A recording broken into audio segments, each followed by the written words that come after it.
nas lutas pela liberdade. Somos Quixeramobim. Durante a semana em comemoração ao aniversário de 232 anos de emancipação política de nosso município, a Sertão TV preparou a série Somos Quixeramobim, que contará com o depoimento de pessoas que fazem parte de nossa história. O 5º episódio da nossa série traz o designer e artesão Francisco Antônio Rabelo, que expressa em muitas de suas joias seu amor por Quixeramobim. Rabelo foi um dos agraciados com o troféu Sereia de Ouro, concedido a personagens cearenses que se sobressaem e contribuem para melhorar a realidade em que vivem, com exemplos de superação e resiliência. Acompanhe agora. Eu sou Antônio Rabelo, nasci aqui em Quixeramobim em 1974, sou filho de José Luiz, de Dona Maria, e meus pais eram fotógrafos, né? E eu acabei aprendendo com ele esse ofício, né? E tem me ajudado muito, né? A desenvolver meu trabalho com essa ótica, né? Que foi a partir da fotografia que tudo isso inicia. Olha, eu acho que as lembranças que eu tenho desse lugar, eu acho que são as melhores possíveis, né? A minha forma, essa minha relação com as pessoas da cidade. Hoje eu tenho uma relação tão bacana, né, por sempre viver tão bem em Quixeramobim e acabar me sentindo tão bem próximo das pessoas aqui, que hoje eu saio na rua, em qualquer lugar em minha casa, qualquer horário, qualquer lugar, com qualquer pessoa que eu estou em casa. Então, a minha relação com essa cidade é muito próxima, sabe? Eu sempre falo que eu tenho uma raiz muito profunda aqui nesse lugar. Por ter nascido aqui, por ter desenvolvido a minha vida aqui, acabei trazendo as minhas ideias para cá, por acreditar muito no potencial do município. Então, por isso eu faço esses investimentos hoje aqui em Quixeramobim. Eu podia estar em qualquer lugar do mundo, né? Com essa produção de joias, essa coisa de design de joia, isso abriu um mundo, um leque muito grande de oportunidade para mim. Mas que, de certa forma, eu acho interessante que isso seja desenvolvido aqui. É a minha raiz e eu acho que de Quixeramobim, depois da internet, Quixeramobim se tornou o centro do mundo. Então eu acho que daqui a gente pode enviar material para qualquer lugar. A gente daqui já vendeu joia para a Holanda, para a França, para os Estados Unidos, até para o Japão. Então é muito possível desenvolver isso a partir do meu quintal. Olha, eu sou meio saudosista, sabe, com relação a essas lembranças, assim. Eu lembro das pessoas que foram relevantes, né, na minha época, pessoas importantes que fizeram parte da história da cidade. E eu até vejo um projeto como esse de tão grande importância, porque faz lembrar essas pessoas, né, pessoas que realmente fazem parte do desenvolvimento da cidade, que em alguma época acabaram desenvolvendo projetos. A gente morava vizinho à prefeitura, então a gente teve a oportunidade de ver, né, de perto as administrações acontecendo, né? E isso era muito interessante, porque a gente acabava tendo uma certa proximidade com o poder público por essa ótica, né, de ver o movimento acontecer. Então a gente sabe do grande legado que cada administrador deixou para essa cidade, a importância que cada movimento cultural, que cada processo de desenvolvimento que veio, né, a partir dos anos se desenrolando e acabou transformando a nossa cidade nesse grande potencial que é Quixeramobim hoje, pela condição de estar no centro do estado do Ceará, por essa facilidade de acesso, né, com outros lugares, justamente por essa possibilidade de estar no centro do estado. Assim, o grande potencial histórico que a gente tem aqui, a grande relevância histórica, o sítio arqueológico. Então a gente tem um potencial muito grande de desenvolver negócio aqui a partir do turismo, a partir da cultura. Então eu tenho isso no meu entendimento e é assim que eu desenvolvo meu trabalho aqui na oficina. Olha, eu tive a oportunidade, né, de na infância viajar no trem até Juazeiro. Fui com um amigo para fazer compra de material de fotografia. Então essa é uma lembrança muito, muito boa e assim, como eu falei, eu sou muito saudosista com relação a essas lembranças e eu acabo usando isso nos meus desenhos, né, nas minhas joias, eu acabo contando um pouco dessa história, até tenho joias que falam um pouco dessa coisa do trem, da história. Então eu sou muito apaixonado por isso. E eu acho que esses momentos, essas coisas tão importantes, né, que foram vividas e tal, tinham que ser realmente preservadas, valorizadas, porque eu acho que todas as pessoas que viveram em Xeramobim, que conhecem Xeramobim de antigamente, sentem saudade da forma que a cidade se desenvolvia, a distância que as coisas eram, as pessoas eram mais próximas, se encontravam na calçada, conversavam na calçada do mercado. Então, é disso que eu sinto saudade, sabe? De um Xeramobim que antes a gente passeava na praça, a gente juntava 2.000 pessoas no fim de semana para dar a volta na praça da prefeitura, encontrar os amigos, falar. Então, não sei se é um pouco dessa coisa das tecnologias e tal, que acabam provocando uma certa distância, mas eu realmente sinto muita saudade dessa proximidade das pessoas, da forma que a gente, né, tinha antes de viver e de se aproximar aqui na cidade. Eu sinto muita saudade disso. Olha, eu me sinto muito triste e ofendido até quando eu vejo, né, estruturas que na realidade elas pertencem à cidade, né? E embora sejam prédios particulares, mas eu percebo que o poder público tem uma responsabilidade muito grande de preservar essas estruturas, justamente por fazer parte da nossa história e por ser uma ferramenta de turismo. Para que a gente possa desenvolver turismo na nossa cidade, nós temos que aprender muita coisa, principalmente a valorizar a nossa história, valorizar o nosso povo. Então, quando eu me sinto muito triste quando eu vejo prédios lindos, fantásticos, que são destruídos para construir coisas que poderiam ser construídas em qualquer lugar. Então, eu levanto uma bandeira de defesa desses lugares, desses pontos turísticos, desse pedaço da nossa história que não pode ser apagado em nome de dinheiro, de benefício de alguns.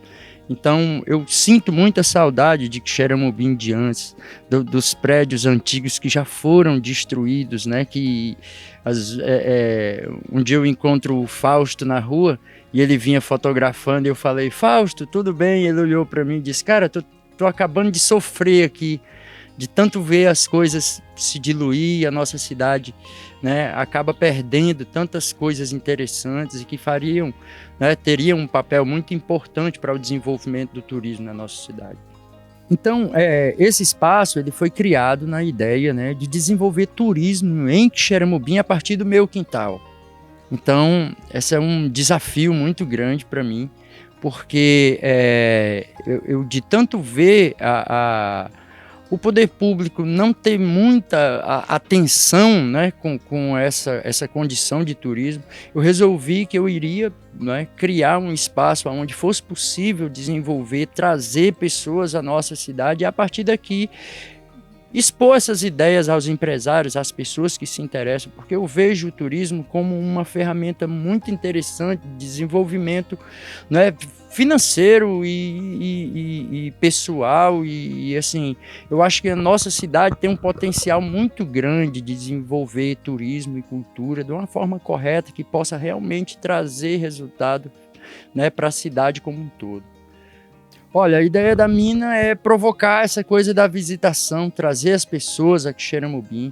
Quero aqui dentro ministrar alguns cursos e essa é a ideia da oficina, poder trabalhar com formação de pessoas e essa coisa toda. Então, acaba que, de certa forma, você vai poder chegar na oficina, fazer uma visita na exposição das joias, entender um pouco sobre como funciona o processo de mineração dentro do museu que a gente está criando com exposição de pedras e materiais que vêm daqui da nossa região. Você vai poder tomar um café no restaurante que a gente está construindo aqui, poder dar um passeio, visitar a mina, entender um pouco sobre esse processo de mineração, sentir um pouco dessa coisa natural. Então esse é o objetivo desse espaço, tanto de formar quanto de informar. Eu acho que significa ser feliz para mim. Para mim, Xeramobim é o espaço que eu escolhi realmente para viver, sabe? E como eu falei, eu tenho um apego aqui, não só à geografia, né?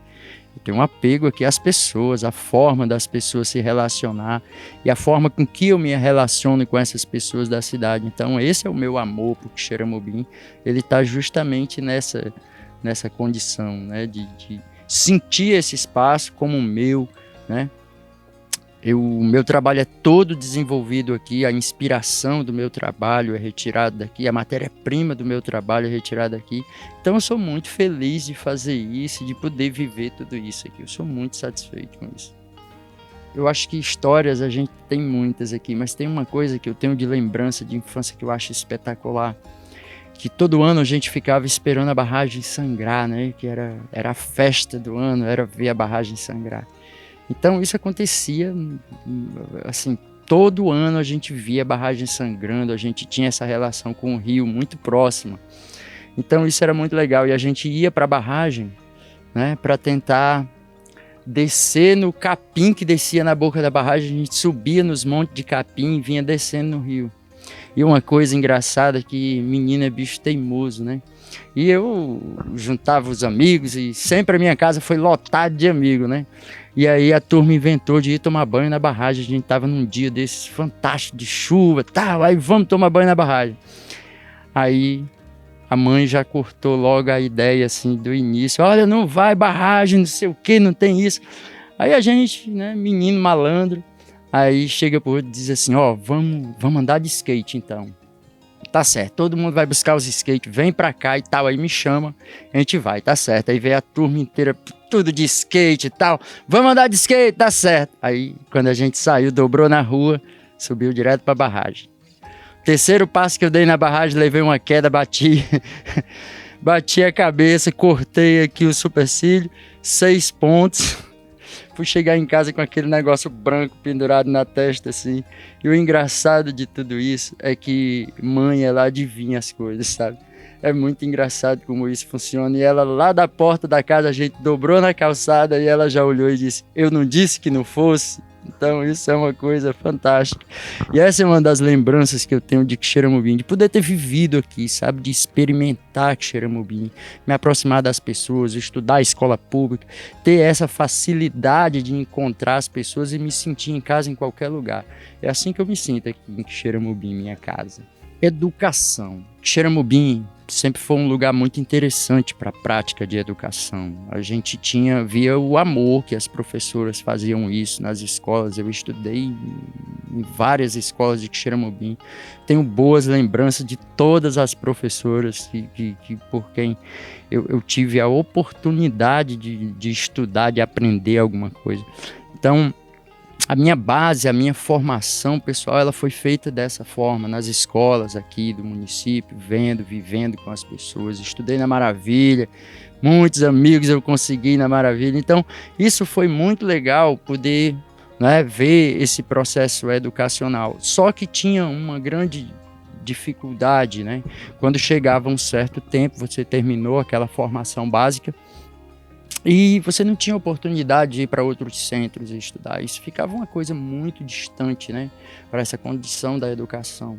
Então, apenas algumas pessoas da cidade conseguiam realmente ir embora daqui, buscar uma faculdade e tal. Então, essa é uma das coisas que eu acho bem interessante, que o tempo se encarregou de mudar isso. As administrações que vieram antes cuidaram muito bem dessa condição da educação, abriram as portas para esse processo. E eu acredito muito nisso, que as pessoas desenvolvem a partir do que aprendem, né? E dar oportunidade de educação, eu acho que foi um grande ganho. E a nossa cidade cada vez mais tem se beneficiado com isso, principalmente agora, quando a gente tem a possibilidade de um polo de saúde se instalar nesse lugar. E aí você vê essa possibilidade aumentar infinitamente. Então eu fico muito feliz pela minha cidade com isso, pelos jovens que têm toda essa oportunidade de poder, a partir de agora, já poder desenvolver a sua vida de uma outra forma, de imaginar essa coisa da educação muito mais próxima, muito mais fácil, né? É assim que eu imagino. Somos Quixeramobim, nas lutas pela liberdade.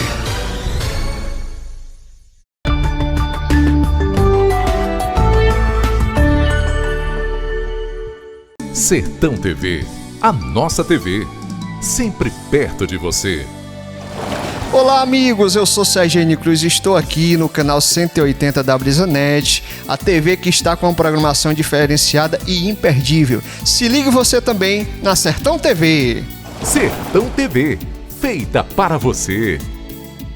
Nunca fomos tão conectados e com velocidades tão rápidas. Só a BrisaNet conecta você com a internet 100% fibra ótica de 400 MB mais fixo por apenas R$ 99,90. Instalação inclusa. BrisaNet, conectada com você. Quer confiança em comprar carnes e frios com a qualidade e o melhor preço da cidade? Se liga na dica. Tem festival de carnes toda quarta e quinta no supermercado JV. Você não vai perder essa, né? Aproveite sempre as melhores ofertas. Pensou em carnes? Vem pro Supermercado JV, uma economia para você. A necessidade de ressignificar momentos se tornou ainda mais necessária agora. Dar novo significado à vida é fazer boas escolhas, principalmente com relação à sua saúde. Saiba mais sobre as vantagens do Plano Equilibre da Unimed Ceará no nosso site unimedceara.com.br ou através do 0800 275 7777. Sertão TV, feita para você. Esta é a Canudos FM 106,7, emissora pertencente à Fundação Canudos, integrante do Sistema Maior de Comunicação.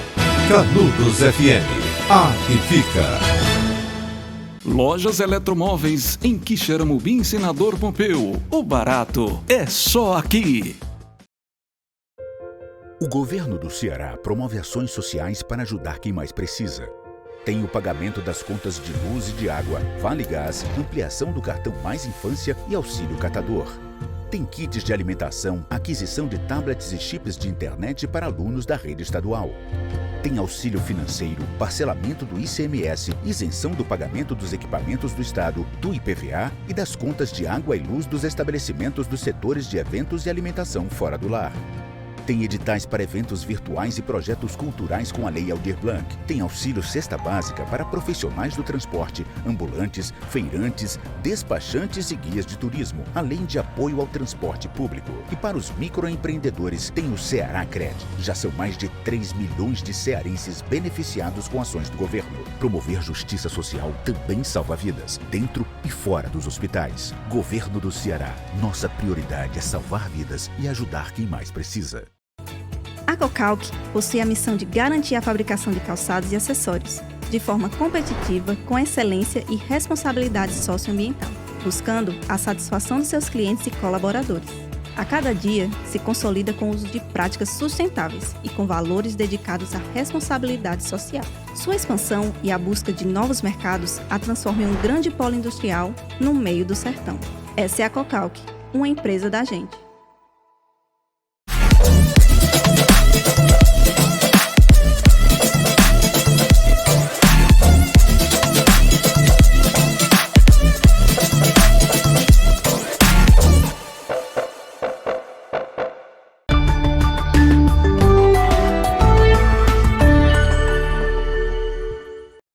Somos Quixeramobim, nas lutas pela liberdade. A minha escolha de profissão, ela vem se somando aos conhecimentos. Então, eu fui aluno de uma escola de lapidação aqui em Quixeramobim, que é uma história que vale muito a pena contar. Essa escola de lapidação, ela ficava na Praça Coronel João Paulino. Ela tinha, na minha época, 2 instrutores, que era o João Batista e o Antônio Bernardes, que foi meu professor de artesanato mineral. Foi nessa escola que eu tive a oportunidade de conhecer, né, esse processo de mineração, de lapidação das pedras e tal. E foi daí que surgiu todo esse interesse, né, de partir para essa profissão. Depois eu fui convidado a ser instrutor dessa escola, então eu acabei indo para Tauá, fiquei lá um bom tempo ministrando o curso, fiquei 6 anos ministrando o curso nessas escolas de lapidação. Então foi Tauá, Tianguá, aqui no Encantado.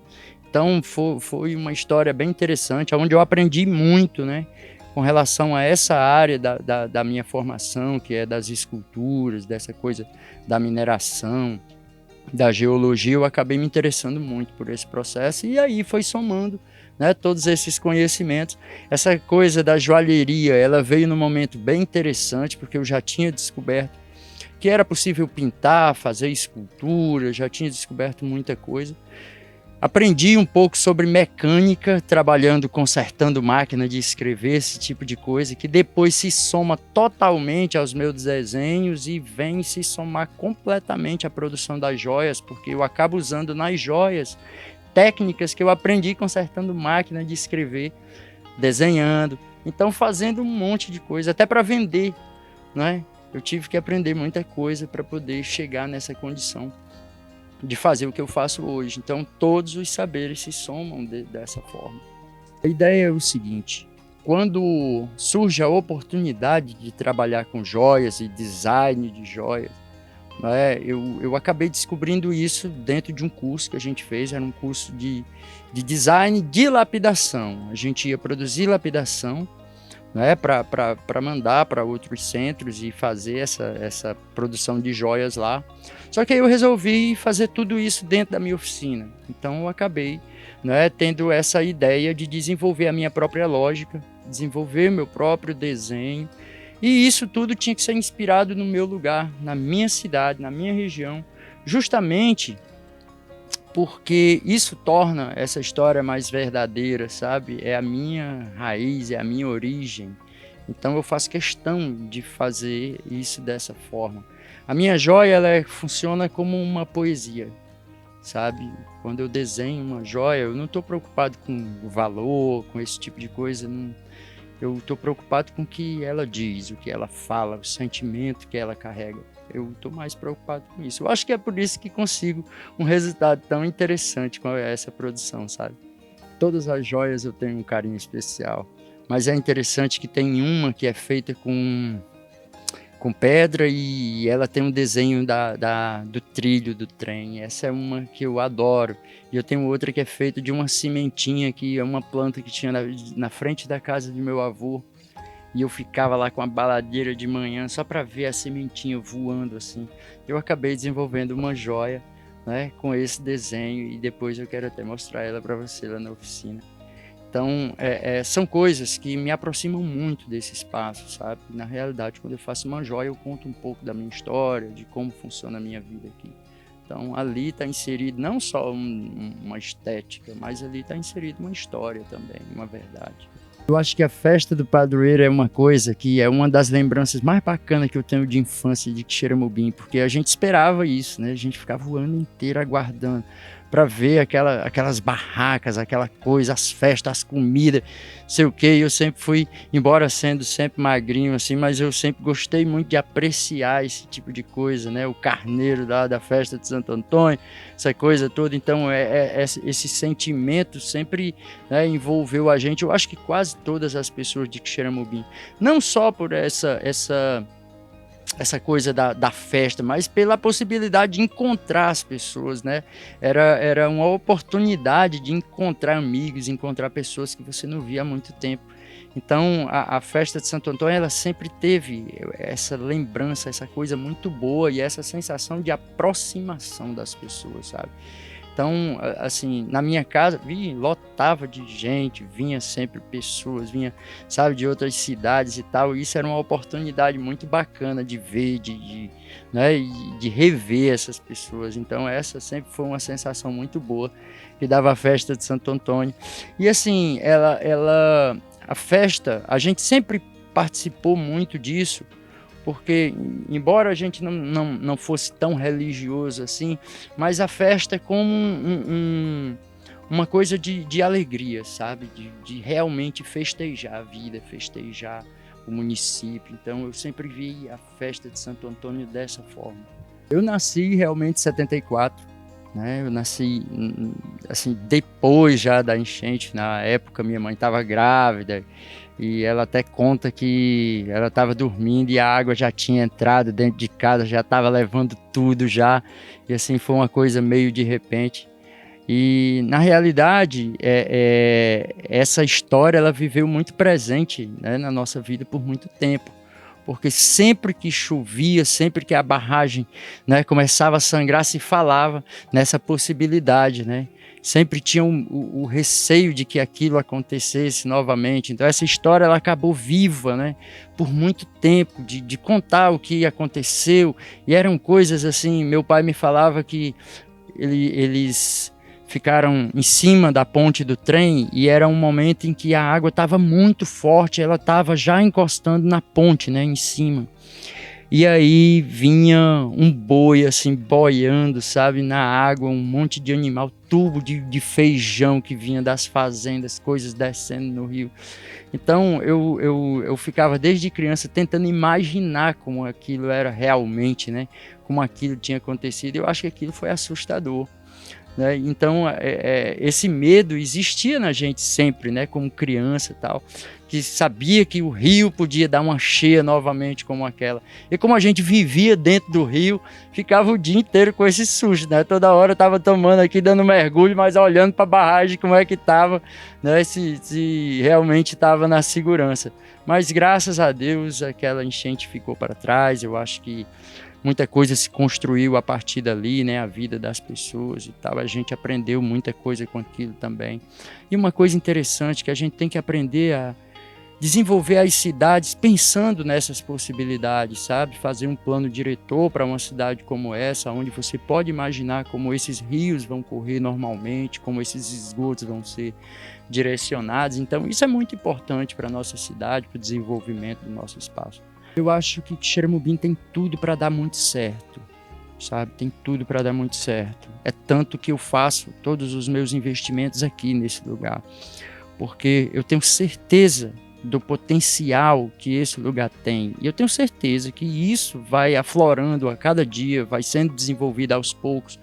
Isso vai acontecer, esse desenvolvimento ele acontece naturalmente, a partir do momento que essa faculdade, que esse polo de saúde se instala na cidade. Então você tem aqui um outro ganho enorme para desenvolvimento do turismo, não é? Abre outras possibilidades. E eu sou muito atento a isso, eu vejo o potencial que a nossa cidade tem, principalmente agora com essa condição de saúde que a cidade se apresenta. Então você tem um polo de saúde como esse, isso assim deixa a cidade com uma imagem espetacular para desenvolver turismo, não é? Então eu acho que, por que eu falo tanto de turismo? Porque eu enxergo o turismo como um grande potencial de desenvolvimento econômico para a cidade como um todo, para todos os setores da economia se beneficiarem com essa atividade. Então o turismo ele vai alavancar a agricultura, a pecuária, todos os outros segmentos de negócio que a gente tiver dentro da cidade, porque são recursos que só vêm, né? Eles vêm, ficam e são diluídos dentro do próprio município. Então eu tenho um respeito muito grande com isso e vejo isso como um grande potencial que a gente tem aqui. Fico muito satisfeito de ver a forma que a cidade, né, tem se direcionado agora com a nova administração, com um novo pensamento, onde eu acho que é muito possível que a gente dê um passo muito grande agora com esse polo de saúde, com esses potenciais. Então eu espero realmente que se tenha uma atenção com isso, que se possa realmente buscar o desenvolvimento que a gente tanto sonha para a nossa cidade, para o nosso espaço. É assim que eu penso. Quando iniciou a pandemia, a gente teve que parar com o projeto, né? Nós da comunidade, que é a comunidade pela comunidade. Então é uma ideia bem bacana, que já atraía muita gente. A gente atendia mais de 25 crianças aqui, elas tinham aula de desenho, de pintura, de música, né? Literatura, um monte de coisa interessante. E a gente agora, com essa coisa, né, mudando um pouco de figura, a gente pretende reiniciar esse processo, começar a dar aula de novo para essas crianças. A gente está organizando agora o restante da oficina, então essas aulas vão passar agora a ser dadas dentro desse ambiente, né, da oficina, com tudo organizado e tal, para que seja uma coisa mais, assim, que seja mais aproveitável, que dê mais segurança para essas pessoas e que tenha mais fundamento realmente, né, que eles se sintam mais abraçados até. Então agora nesse momento a gente está terminando de reestruturar a oficina, né, para poder realmente receber as pessoas e retomar com esse projeto, né, que eu acho tão bacana e que acaba, de certa forma, ajudando a tanta gente, né? Dando uma ocupação, uma forma de pensar, e eu acho isso muito valioso, sabe? Por isso a gente pensa dessa forma e tenta desenvolver isso da melhor forma possível, assim, sem nenhuma pretensão, simplesmente de passar adiante um pouco do que se tem de conhecimento, e eu sou muito feliz por isso.